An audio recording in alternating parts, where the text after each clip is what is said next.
आज आपण एकदम ग्रामरचा सोपा पाठ बघणार आहोत. ओके, ते म्हणजे कोणतं? होमोफोन्स. काय बघायचं आज आपल्याला?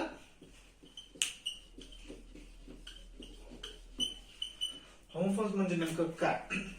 तर मराठीमध्ये असे काही शब्द असतात, म्हणजे सॉरी इंग्लिशमध्ये असे काही शब्द आहेत ज्याचं काय उच्चारण प्रोनाउन्सिएशन कसं आहे, सेम आहे, सारखं आहे, पण त्याचं अर्थ आणि स्पेलिंग कसे आहे, वेगवेगळी आहे.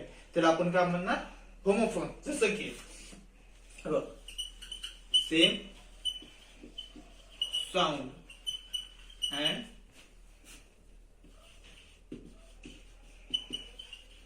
Different spelling and different meaning is called as homophones. Homophones म्हणजे नेमकं काय ते कळालं का?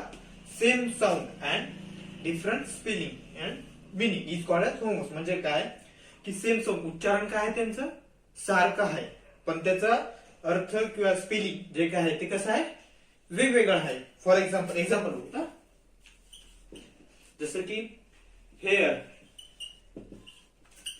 हेअर आता ह्याच्यामध्ये बघ HAIR HER हेअर. हेअर आता हेअर म्हणजे काय?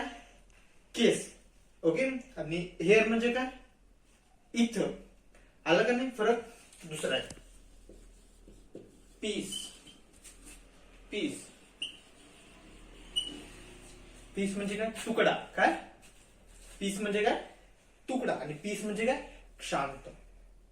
एवढं आलं का लक्षात तुला? होमोफोन्स म्हणजे नेमकं काय? तर होमोफोन्स म्हणजे फक्त एवढं लक्षात ठेवायचं, same sound and different spelling and meaning is called as homophones. Okay, एकदम सोपी व्याख्या याची पुस्तकामध्ये ह्याच्यावर वेगवेगळ्या व्याख्या दिलेल्या असतात, हार्ड असतात. मी तुला एकदम सोपी करून सांगितली. काय एवढं लक्षात ठेवायचं? काय? Same sound. साऊंड म्हणजे काय? उच्चारण, आवाज. Okay, and different spelling. Spelling म्हणजे काय त्याचे? हेअर. हेअर तुला प्रोनाउन्सिएशन सारखं वाटेल ना? वाटेल का नाही? फक्त त्याचं काय स्पेलिंग बघ, अर्थ बघ कसा आहे, डिफरंट आहे का नाही? त्यालाच आपण काय म्हणणार? होमोफोन्स. कळालं का? ठीक आहे. ओके, चल लिहून घे एवढं.